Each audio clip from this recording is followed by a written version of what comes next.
ಯಾರು ನೀನು? ಭಯ ಪಡ್ಬಿಡಿ ಸರ್, ನಾನು ಭಯೋತ್ಪಾದಕ ಅಲ್ಲ. ತಮ್ಮ ಹತ್ರ ಕಷ್ಟ ಸುಖ ಹೇಳ್ಕೊಳಕ್ ಬಂದಿರೋ ಒಬ್ಬ ಶ್ರೀಸಾಮಾನ್ಯ.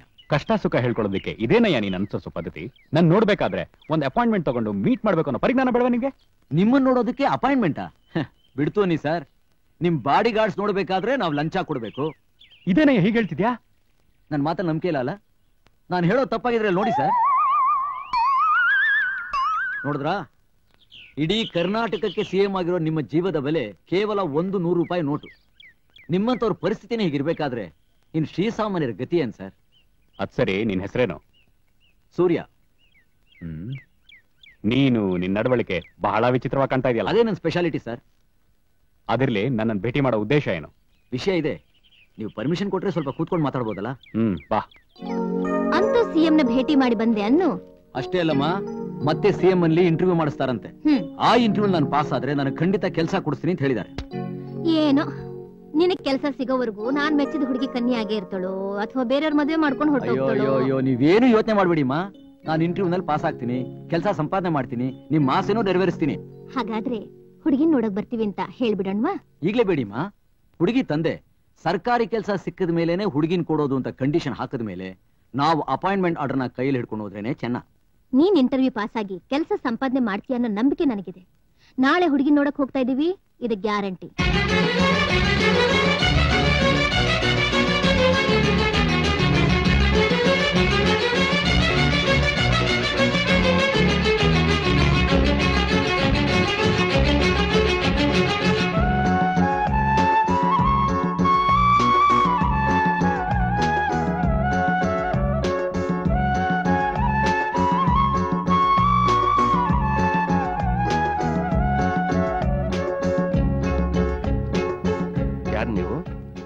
ಯಾರು ಬೇಕಾಗಿತ್ತು? ಬ್ರೋಕರ್ ನಾಗರಾಜ್ ಅವರು ನಿಮ್ ಮಗಳ ಫೋಟೋ ತೋರಿಸಿದ್ರು, ಅದಕ್ಕೆ ನಿಮ್ ಮನೆಗೆ ಹೆಣ್ಣು ನೋಡಕ್ ಬಂದಿದ್ದೀವಿ. ಒಳ್ಳೇದು. ನೇತ್ರ, ನಡಿ ಒಳಗೆ. ಬನ್ನಿ. ಅಲ್ಲೇ ಇಲ್ಲ ಕೂತ್ಕೊಂಡ್ರಿ, ಮೇಲ್ ಕೂತ್ಕೊಳ್ಳಿಪ್ಪ. ಪರವಾಗಿಲ್ಲ ಸರ್, ನಾವು ಕೂತ್ಕೋಬೇಕಾದ ಜಾಗದಲ್ಲಿ ಕೂತಿದ್ದೀವಿ, ನೀವು ಕೂತ್ಕೊಳ್ಳಿ. ನಿಮ್ ಯಜಮಾನ್ರು ಬರ್ಲಿಲ್ವಾ? ಇಲ್ಲ, ನನ್ ಮಗ ಹೊಟ್ಟೆಲಿದ್ದಾಗ್ಲೇ ನಮ್ಮ ಯಜಮಾನ್ರು ತೀರ್ಕೊಂಡ್ಬಿಟ್ರು. ಮತ್ತೆ ಹೂವು, ಬಳೆ, ಕುಂಕುಮ ಎಲ್ಲ ಇಟ್ಕೊಂಡಿದ್ದೀರಾ? ಕುಂಕುಮ, ಹೂವು, ಬಳೆ ಎಲ್ಲ ಹೆಣ್ಮಕ್ಳು ಹುಟ್ಟಿದಾಗ್ನಿಂದ ಬಂದಿದ್ದು. ನಾನು ಸತ್ರು ನೀನ್ ಇದನ್ನೆಲ್ಲ ತೆಗೀಬಾರ್ದು ಅಂತ ನಮ್ಮ ಯಜಮಾನ್ರು ಪ್ರಮಾಣ ಮಾಡಿಸ್ಕೊಂಡಿದ್ರು. ಎಲ್ಲೋ ಆದರ್ಶವಾದಿಗಳು ಅಂತ ಕಾಣಿಸುತ್ತೆ. ತಾವ್ ಎಲ್ಲಿ ಕೆಲಸದಲ್ಲಿದ್ದೀರಿ? ಪ್ರೈವೇಟ್ ಕಂಪನಿಲಿ. ತಿಂಗಳಿಗೆ ಏನ್ ಬರಬಹುದು? ಸುಮಾರು 1500. ಏನಾದ್ರೂ ಆಸ್ತಿ ಪಾಸ್ತಿ ಇದೆಯೋ? 51 ಕೋಟಿ. 51 ಕೋಟಿ? ಕೋಟ್ಯಾಧೀಶರು ಹೀಗೆ ನೆಲದ ಮೇಲೆ ಕೂತ್ಕೊಳ್ಳದೆ, ದಯವಿಟ್ಟು ಮೇಲೆ ಕೂತ್ಕೊಳ್ಳಿಪ್ಪ, ಕೂತ್ಕೊಳ್ಳಿ. ಲೇ, ಅದಕ್ಕೆ ಕಣೆ ನಮ್ಮ ಹಿರಿಯರು ಹೇಳೋದು, ತುಂಬಿದ ಕೂಡ ಯಾವತ್ತೂ ತುಳ್ಕೋದಿಲ್ಲ ಅಂತ ಹೇಳಿ. ಹೇಳಿಪ್ಪ, ಮೇಲ್ ಕೂತ್ಕೊಳ್ಳಿಪ್ಪ. ಸರ್, ನಾನು ಹೇಳಿದ ಕೋಟಿ ಅಂದ್ರೆ ಅಲ್ಲ, ಮತ್ತೆ ನನ್ನ ಜೀವನದಲ್ಲಿ ನಿರಂತರವಾಗಿ ಹರಿಯೋ ಜೀವನದಿ ಅಂದ್ರೆ ನಾನಾಡೋ ನುಡಿ. ಕಸ್ತೂರಿ ಹಾಗೆ ಘಮಘಮ ಅನ್ನೋ 51 ಕನ್ನಡದ ಅಕ್ಷರದ ಮಾಲೆ. ಅದರ ಬೆಲೆ 51 ಕೋಟಿ ರೂಪಾಯಿಗೂ ಜಾಸ್ತಿ. ಅದೇ ನನ್ನ ಆಸ್ತಿ. ನಮಗ್ ಬೇಕಾಗಿರೋದು ಲಕ್ಷ್ಮೀ ಪುತ್ರರು, ಸರಸ್ವತಿ ಪುತ್ರರಲ್ಲ. ಹೇಳ್ರಿ ಮೇಲೆ. ಅಲ್ಲ, ಹುಡುಗಿನೇ ತೋರಿಸ್ಲಿಲ್ಲ? ನಮಗ್ ಕೊಡೋ ಮನಸ್ಸಿಲ್ಲ, ತೋರಿಸ್ಲಿಲ್ಲ. ಮತ್ತೆ ನಿಮ್ ಹುಡುಗಿ ಫೋಟೋನ ಊರವರೆಲ್ಲ ನೋಡ್ಲಿ ಅಂತ ಯಾಕೆ ಹಂಚಿದಿರಿ? ನಮ್ ಯೋಗ್ಯತೆಗೆ ತಕ್ಕ ಹಾಗೆ ವರ ಸಿಗ್ತಾನೆ ಅಂತ ಹಂಚದ್ವು. ಏನ್ರಿ ಆಗಿದೆ ನನ್ ಮಗನಿಗೆ? ಕುರುಡನ ಕುಂಟನ? ಊನತೆ ಬಗ್ಗೆ ಹೇಳಿಲ್ಲಮ್ಮ, ಯೋಗ್ಯತೆ ಬಗ್ಗೆ ಹೇಳಿದ್ದು. ಏನಾಗಿದೆ ಅವನ ಯೋಗ್ಯತೆಗೆ? ನೀವು ಚಾಪೆ ಮೇಲೆ ಕೂತಾಗ್ಲೇ ಗೊತ್ತಾಯ್ತು ನಿಮ್ ಯೋಗ್ಯತೆ ಏನು ಅಂತ. ನೋಡಿ, ನಾವ್ಯಾಕೆ ಕೆಳಗಡೆ ಕೂತ್ಕೊಂಡಿದ್ವಿ ಅಂತ ನಾನು ಹೇಳ್ತೀನಿ. ನಾವು ನಿಮ್ ಮನೆಗೆ ಬಂದಿರೋದು ಭಿಕ್ಷೆ ಕೇಳೋಕೆ, ಅಂದ್ರೆ ಕನ್ಯಾ ಭಿಕ್ಷೆ. ನಮ್ಮನೆ ನಂದಾದೀಪವಾಗಿ, ನನ್ನ ತಾಯಿ ಮುದ್ದಿನ ಸೊಸೆಯಾಗಿ, ನನ್ನ ಧರ್ಮಪತ್ನಿಯಾಗಿ, ನನ್ನ ಮಗುವಿನ ತಾಯಾಗಿ ನಮ್ಮ ಮನೆಗೆ ಬರೋ ಮಂಗಳ ಗೌರಿನ ಗೌರವದಿಂದ ಕೇಳಬೇಕು. ಅದಕ್ಕೆ ನಾವು ಕೆಳಗಡೆ ಕೂತ್ಕೊಂಡಿದ್ವಿ. ನಮ್ಗೆ ಅಲ್ಲಿ ಕೂತ್ಕೊಳ್ಳೋದು ಗೊತ್ತು, ಇಲ್ಲಿ ಕೂತ್ಕೊಳ್ಳೋದು ಗೊತ್ತು. ನಡಿಮ ಹೋಗೋಣ. ನಡಿಯೋ ಮಗನೆ ಹೋಗೋಣ. ನಿನ್ನ ನಳಿಯನ್ನ ಪಡ್ಕೊಳ್ಳೋಕೆ ಇವರು 7 ಜನ್ಮದ ಪುಣ್ಯ ಮಾಡಿರ್ಬೇಕು. ನಿಂತ್ಕೊಳ್ಳಿ. ನೋಡಿ, ಒಂದ್ ಹೆಣ್ಣು ನೋಡಕ್ ಬಂದ್ರೆ ಅವಳೇ ನನ್ನ ಹೆಂಡತಿ ಆಗ್ತಾಳೆ ಅಂತ ಯಾರು ಕನಸ್ಕೊಂಡಿರಲ್ಲ. ಎಲ್ಲದಕ್ಕೂ ಋಣಾನುಬಂಧ ಕೂಡಿ ಬರ್ಬೇಕು. ಈಗ ಮದುವೆ ವಿಷಯ ಬಿಟ್ಟು ನೀವು ನಮ್ಮ ಮನೆಗೆ ಅತಿಥಿಗಳಾಗಿ ಬಂದಿದ್ದೀರಾ ಅಂತ ತಿಳ್ಕೊಳ್ಳಿ. ದಯವಿಟ್ಟು ಇದನ್ನು ತಗೊಳ್ಳಿ.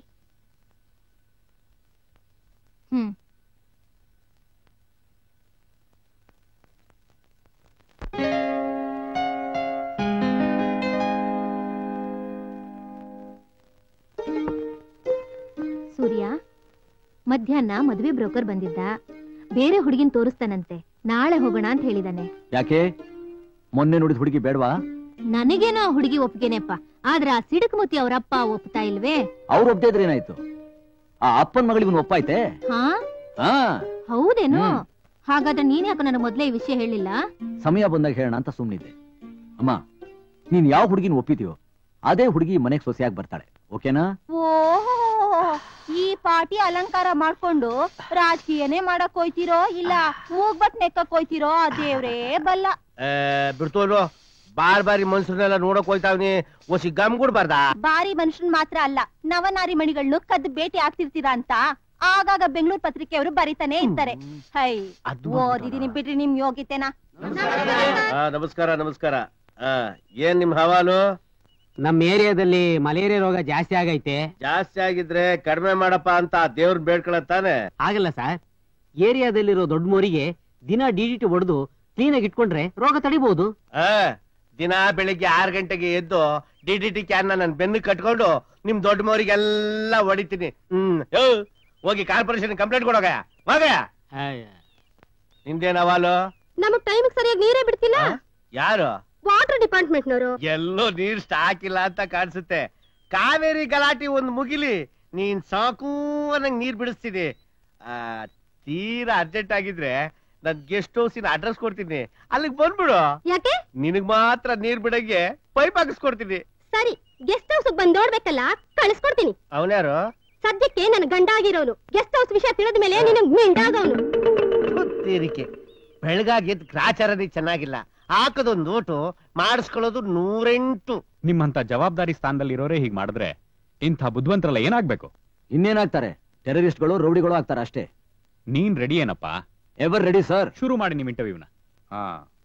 ವಿಕ್ಟೋರಿಯಾ ರಾಣಿ ಹೈಟ್ ಎಷ್ಟು? ಕೂತ್ಕೊಂಡಿದ್ದಾಗ್ಲಾ ನಿಂತ್ಕೊಂಡಿದ್ದಾಗ್ಲಾ? ಕೂತ್ಕೊಂಡಿರುವಾಗ 2.5 ಅಡಿ, ನಿಂತ್ಕೊಂಡಾಗ 5 ಅಡಿ. PT ಉಷಾ ಹೆಸರಿನ ಹಿಂದಿರೋ PT ಇನ್ಷಿಯಲ್ನ ಅರ್ಥ ಏನು?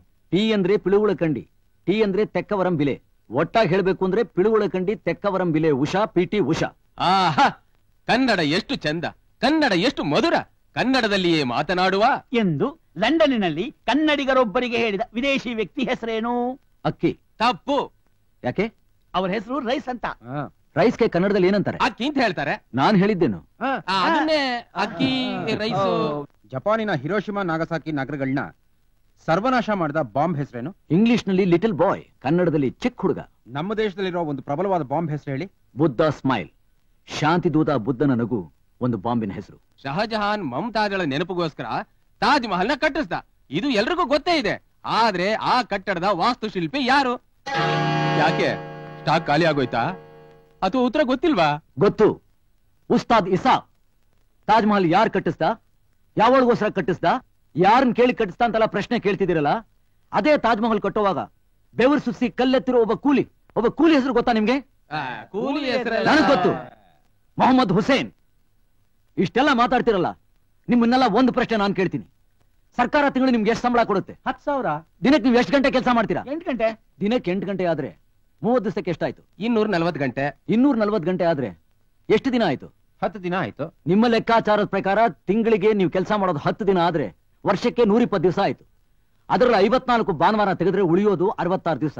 ಆ 66 ದಿವಸದಲ್ಲಿ ರಜಾ ಗಿಜಾ ಮಜಾ ಎಲ್ಲ ಹೋದ್ರೆ 40ರಿಂದ 45 ದಿವಸ ಕೆಲಸ ಮಾಡಿ ವರ್ಷಕ್ಕೆ 1,20,000 ರೂಪಾಯಿ ಸಂಬಳ ತಗೋತೀರಾ ನೀವು. ನಿಮಗ್ ಬೇಕು ಓತ್ಲಾ ಹೊಡಿಯೋ ಕೆಲ್ಸ, ನಮಗ್ ಬೇಡ ಅಲ್ಲ? ನಮಗ್ ಕೊಡಿ ಸರ್ ಕೆಲ್ಸನ.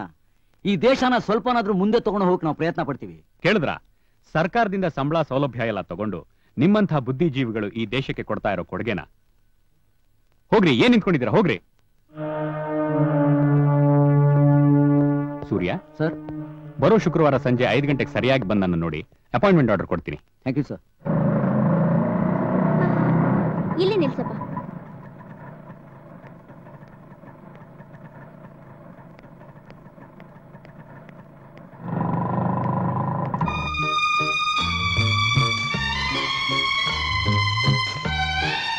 ಏನೇ ಹುಡುಗಿ ಇದು, ಮನೆವರೆಗೂ ಬಂದ್ಬಿಟ್ಟಿದ್ಯಾ? ಯಾಕೆ ಬರ್ಬಾರ್ದಾ? ಛೇ, ಮೊದ್ಲು ಮನೆಗ್ ಬಂದಿದ್ಯಾ? ಯಾರಾದ್ರೂ ಬೇಡ ಅಂತಾರಿಯೇ? ನಾನ್ ನಿಮಗ್ ಮೆಚ್ಚುಗೆ ಆಗಿದ್ದೀನೋ ಇಲ್ವೋ? ನಿನ್ ಫೋಟೋ ನೋಡಿದ್ದೀನಿವೇ ನೀನ್ ನನಗ್ ಮೆಚ್ಚುಗೆ ಆಗಿದೀಯಾ? ಅಮ್ಮಯ್ಯ, ಥ್ಯಾಂಕ್ಸ್. ಅದ್ ಸರಿ, ತಾವಿಲ್ಲಿಗೆ ಬಂದಿರೋ ಉದ್ದೇಶ ಏನು? ನಾನ್ ಸೊಸೆ ಆಗೋ ಮನೆ ವಾತಾವರಣ ಹೇಗಿದೆ ಅಂತ ನೋಡ್ಕೊಂಡು ಹೋಗೋಣ ಅಂತ ಬಂದೆ. ಓಹೋ, ನಿಮ್ಮನ್ನೊಂದ್ ಮಾತು ಕೇಳ? ಕೇಳುವಂತೆ ಬಾ ಕೂತ್ಕೋ. ನಾನ್ ನಿಮ್ಮನೆ ಸೊಸೆಯಾಗಿ ಬಂದ್ರೆ ನೀವ್ ನನ್ನ ಹೇಗ್ ನೋಡ್ಕೋತೀರಾ? ನೀನ್ ನನ್ನನ್ನು ಹೇಗ್ ನೋಡ್ಕೊಳ್ತೀಯೋ ಹಾಗೆ ನಾನ್ ನಿನ್ನ ನೋಡ್ಕೊಳ್ತೀನಿ. ಅಂದ್ರೆ ಅಂದ್ರೆ ನೀನ್ ನನ್ನನ್ನ ಅತ್ತೆಯಾಗಿ ನೋಡ್ಕೊಂಡ್ರೆ ನಾನ್ ನಿನ್ನ ಸೊಸೆಯಾಗಿ ನೋಡ್ಕೊಳ್ತೀನಿ.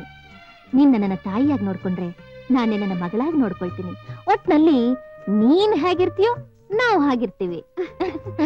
ನೀವಿಬ್ರು ಮಾತಾಡ್ತಾ ಇರಿ, ನಾನ್ ಬರ್ತೀನಿ.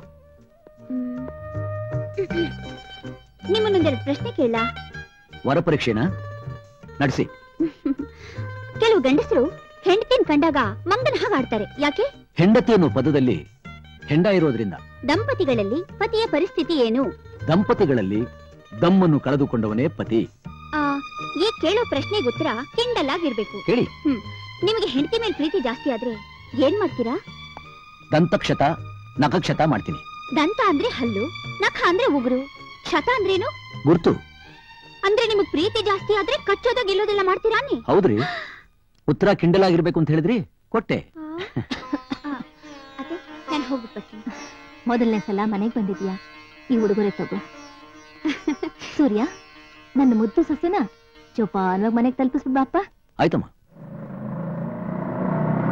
ಇಲ್ಲೇ ನಿಲ್ಸಪ್ಪ. ನೋಡಿ, ನಾನ್ ನಿಮ್ ಮನೆಗ್ ಬಂದಿದ್ ನಮ್ ಡ್ಯಾಡಿ ಗೊತ್ತಾದ್ರೆ ಎಗರಾಡ್ಬಿಡ್ತಾರೆ. ನಿಮ್ಮನೇಲೆ ಇಟ್ಟಿರಿ, ಮದುವೆ ಆದ್ಮೇಲೆ ತಗೋತೀನಿ. ನಿಮ್ ವಯಸ್ಸೆಷ್ಟು? ಇನ್ನೊಂದ್ ವಾರ ಕಳೆದ್ರೆ 20 ತುಂಬಿ 21ಕ್ಕೆ ಬೀಳುತ್ತೆ. ಯಾಕೆ? ನೋಡಿ, ನೀವು ನನ್ನ ಪ್ರೀತಿಸ್ತಾ ಇರೋದು ತಪ್ಪಲ್ಲ, ಆದ್ರೆ ಧೈರ್ಯ ಅಲ್ಲದೆ ಪ್ರೀತಿ ಮಾಡೋದಿದೆಯಲ್ಲ, ಅಂತಹ ಪ್ರೀತಿ ನನಗೆ ಬೇಕಾಗಿಲ್ಲ. ಹಾಗಾದ್ರೆ ನಾನು ಏನ್ ಮಾಡ್ಬೇಕು? ನಿಮ್ಗೆ 18 ವರ್ಷ ತುಂಬದಾಗ್ಲೇ ನೀವು ಮೆಜಾರಿಟಿಗೆ ಬಂದಿದ್ದೀರಾ. ಯಾವ ವಿಷಯದಲ್ಲಾಗ್ಲಿ ಯಾರು ನಿಮ್ಮನ್ನು ಬಲವಂತ ಪಡಿಸೋಕ್ಕಾಗಲ್ಲ. ಧೈರ್ಯವಾಗಿ ಹೋಗಿ ನಿಮ್ಮ ಹಕ್ಕನ್ನು ನಾನು ಚಲಾಯಿಸಿ. ಹೋಗಿ ತಗೊಳ್ಳಮ್ಮ. ಇದು ಏನೇ ಇದು? ನನ್ ಮದ್ವೆಗೆ ಅಡ್ವಾನ್ಸ್ ಆಗಿ ತಾಂಬೂಲದ ಗಿಫ್ಟ್. ಇದನ್ನ ಯಾರೇ ಕೊಟ್ಟಿದ್ದು? ನಮ್ಮ ಅತ್ತೆ. ಯಾರೇ ಅದು? ಕತ್ತೆ? ಅದೇಮ್ಮ, ಸೂರ್ಯ ಮಾಮ ಇದಾರಲ್ಲ ಅವರಮ್ಮ, ಅವರೇ ನಮ್ಮ ಅತ್ತೆ. ಏನೇ ಬೆಳಗ್ಲಿಂದ ನಿಮ್ ಮನೇಲಿ ಕಾಣಿಸ್ತಿಲ್ಲ ಅಂತ ನಾನ್ ನಿಮ್ ಫ್ರೆಂಡ್ಸ್ ಮನೆಗೆಲ್ಲ ಫೋನ್ ಮಾಡಿದ್ದಾಯ್ತು. ನೀನು ಆ ದರಿದ್ರದವ್ರ ಮನೆಗೆ ಹೋಗಿದ್ಯಾ? ಡ್ಯಾಡಿ, ಹಣ ಆಸ್ತಿ ಇಲ್ಲದ ಮಾತ್ರಕ್ಕೆ ದರಿದ್ರ ಅಂತ ತಿಳ್ಕೊಬೇಡಿ. ಅವ್ರ ಗುಣದಲ್ಲಿ ನಮಗಿಂತ ಒಂದ್ ಕೈ ಹೆಚ್ಚಾಗಿ ಇದ್ದಾರೆ. ಅವ್ರನ್ನ ಮದ್ವೆ ಆದ್ರೆ ನಾನ್ ಸುಖವಾಗಿರ್ತೀನಿ ಅನ್ನೋ ನಂಬಿಕೆ ನನಗಿದೆ. ಏನಂದ್ರೆ ನೋಡಪ್ಪ, ನೀನ್ ಅವನನ್ನ ಮದ್ವೆ ಆದ್ರೆ ಖಂಡಿತ ನೀನ್ ಸುಖವಾಗಿರೋದಿಲ್ಲ ಕಡೆ. ಅವ್ರ ಪ್ರೀತಿ ಹೊಂದಿದ್ರೆ ಸಾಕು, ಏನೇ ಕಷ್ಟ ಬಂದ್ರೂ ನಾನ್ ನಿಭಾಯಿಸ್ತೀನಿ. ಪ್ರೀತಿಯಿಂದ ಹೊಟ್ಟೆ ತುಂಬಲ್ವೇ?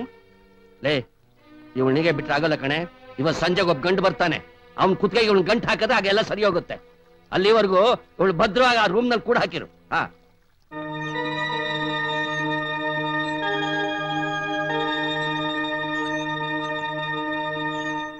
ಹೌದು ಇನ್ಸ್ಪೆಕ್ಟರ್, ನನ್ನ ರೂಮ್ ನಲ್ಲಿ ಕೂಡ ಹಾಕ್ಬಿಟ್ಟಿದ್ದಾರೆ. ಖಂಡಿತ ಬರ್ತೀರಿ ತಾನೆ? Thank you inspector. ತಾವ್ ಅಪ್ಪಣೆ ಕೊಟ್ರೆ ನಿಮ್ ಹತ್ರ ಸ್ವಲ್ಪ ಮಾತಾಡ್ಬೇಕು ಅಂತಿದ್ದೀನಿ. ನಿಮ್ ತಂದೆ ಹತ್ರ ಪರ್ಮಿಷನ್ ತಗೊಂಡೇ ಬಂದಿದ್ದೀನಿ. ಅದೇನ್ ಮಾತಾಡ್ತೀರೋ ಮಾತಾಡಿ. ನಿಮ್ಮ ಫೋಟೋ ನೋಡಿದ ತಕ್ಷಣ ನಿಮ್ ಮೇಲೆ ನನಗೆ ತುಂಬಾ ಇಷ್ಟ ಆಗೋಯ್ತು.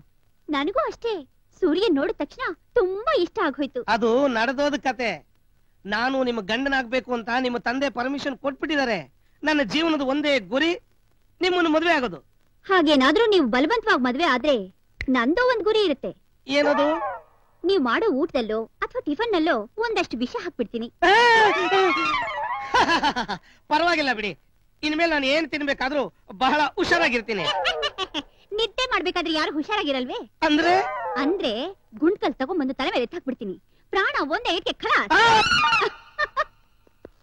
ಅಳಿ ಅಂದ್ರೆ ಬಂದ್ಬಿಡ್ತಲ್ಲಪ್ಪ ಪೀಡೆ.